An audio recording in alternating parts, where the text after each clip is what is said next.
Hello बच्चों, तो कैसे हैं आप लोग। आई होप मस्त होंगे, स्वस्थ होंगे। तो बच्चों, आज के इस वीडियो लेक्चर में हम लोग इक्वेशन ऑफ मोशन को डिराइव करने वाले हैं using calculus method.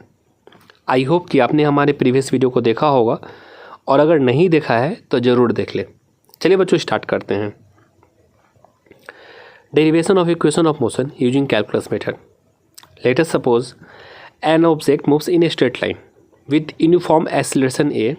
The initial velocity of the object is u and v is final velocity after time interval t.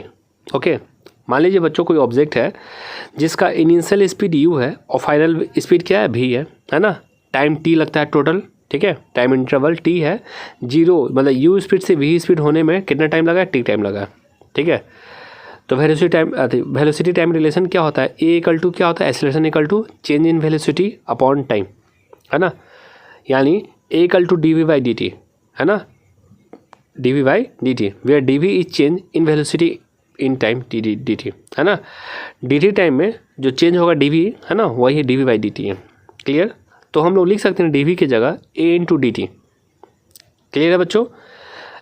देखिए, आप जानते होंगे कि अगर आप डिस्टेंस को डिफ्रेंशिएट करिएगा तो वेलोसिटी आएगा, और वेलोसिटी को डिफ्रेंशिएट करिएगा तो एक्सेलरेशन आएगा, ठीक है। तो हम लोग लिख सकते हैं a equal to d v by d t, और जब डी टी का साइड चेंज करेंगे तो लिख सकते हैं d v equal to a d t, है ना। अब इसे हम लोग इंटीग्रेट करेंगे, है ना। Integrating both side with in the condition we get d v equal, है ना, यू टू वी, और डी टी ये तो हमारा कांस्टेंट होगा 0 टू t। क्लियर। तो जब आप इसे सिंप्लीफाई करिएगा तो आपको मिल जाएगा v equal to u plus a t, ठीक है। आप जानते होंगे अपर लिमिट, जैसे अपर लिमिट और लोअर लिमिट, ठीक है।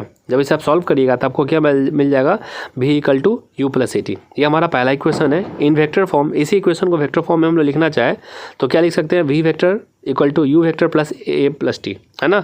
यहाँ v हमारा फाइनल स्पीड है, u हमारा इनिशियल स्पीड होगा, a एक्सेलरेशन होगा और t टाइम टेकन होगा, ठीक है। तो इस तरीके से हम लोगों ने इक्वेशन ऑफ मोशन को डिराइव किया है। उम्मीद है कि आपको समझ में आया होगा। चलिए बच्चों, नेक्स्ट एक्सप्रेशन देखते हैं। Distance time relation. Let us suppose an object moves in a straight line with uniform acceleration a, ठीक है। आपका यूनिफॉर्म एक्सेलरेशन a दे रखा है। At any instant t distance travel by the object in the time interval dt is ds, है ना। ds कोई आपका क्या है, टाइम इंटरवल, मतलब t टाइम में, dt टाइम में वो ds डिस्टेंस ट्रेवल करता है ना। Then the instantaneous velocity of the object is given by v equal to ds by dt। अभी हमने आपको जस्ट बताया कि डिस्टेंस को अगर आप डिफ्रेंशिएट करते हैं तो आपको क्या आएगा, वेलोसिटी आएगा, ठीक है। तो हम लोग इसे क्या लिख सकते हैं, ds equal to d v t, है ना, डी वी डी टी। अब v की जगह क्या लिख सकते हैं, u प्लस ए टी। अभी हम लोगों ने जस्ट पढ़ा है u प्लस ए टी लिख सकते हैं v की जगह, है ना। इसके जगह हम लोग क्या लिख सकते हैं, u प्लस ए टी, है ना। इसे हम लोग एक्सपेंड करके कुछ इस प्रकार लिख सकते हैं। आप क्या करेंगे, इस टर्म को हम लोग इंटीग्रेट करेंगे, इंटीग्रेटिंग बोथ साइड, है ना। तो ds को इंटीग्रेट क्या करेंगे, 0 से लेके s तक, है ना। और टाइम दोनों dt को दोनों को t के रिस्पेक्ट में डिफरेंस इंटीग्रेट करेंगे, है ना। लिमिट हमारा 0 टू t होगा। तो हमारा जो एक्सप्रेशन कुछ इस प्रकार हो जाएगा, s equal to u t plus half a t square, है ना। तो ये हमारा अगला इक्वेशन ऑफ मोशन है। बहुत इंपॉर्टेंट है बच्चों ये। इनसे काफ़ी क्वेश्चन आप लोग जब क्वेश्चन सॉल्व करिएगा तो देखिएगा, इस इक्वेशन का यूज करके आप काफ़ी क्वेश्चन को ईजिली सॉल्व कर पाइएगा, ठीक है। तो पहला इक्वेशन हम लोगों ने देखा v equal to u plus a t, और दूसरा इक्वेशन क्या हो जाएगा, s equal to u t plus half a t square, है ना। In vector form this equation can be written as s vector equal to u vector into t plus half a t square. Clear है।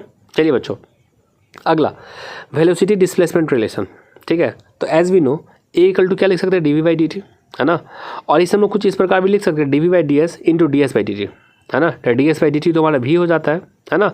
D s by d t क्या हमारा rate of change of displacement, है ना, v आ जाता है, ठीक है। तो जब साइड चेंज करेंगे तो a D S equal to v D V आ जाएगा, है ना। अब हम लोग क्या करेंगे, दोनों तरफ इंटीग्रेट करेंगे, है ना। लिमिट हमारा u टू v होगा और डिस्टेंस का 0 से s होगा। जब इसे आप सिंप्लीफाई करिएगा तो आपको क्या आ जाएगा, 2as equal to v square minus c square. हाँ, जब इसे सिंप्लीफाई करके आप चाहे तो लिख सकते हैं v square minus c square equal to 2s। ये हमारा तीसरा इक्वेशन ऑफ मोशन है। उम्मीद है कि आपको समझ में आया होगा, है ना। हम लोग इसे वेक्टर फॉर्म में भी इस प्रकार लिख सकते हैं, ठीक है। तो बच्चों, अभी तक हम लोगों ने 3 इक्वेशन देखा है। पहला देखा था v equal to u plus a t, दूसरा देखा था s equal to u t plus half a t square, और तीसरा हम लोगों ने देखा v square minus c square equal to 2s, है ना। तो ये तीनों इक्वेशंस काफ़ी इंपॉर्टेंट है। इन तीनों इक्वेशंस का यूज करके हम लोग आगे क्वेश्चन सॉल्व करेंगे, ठीक है। धन्यवाद।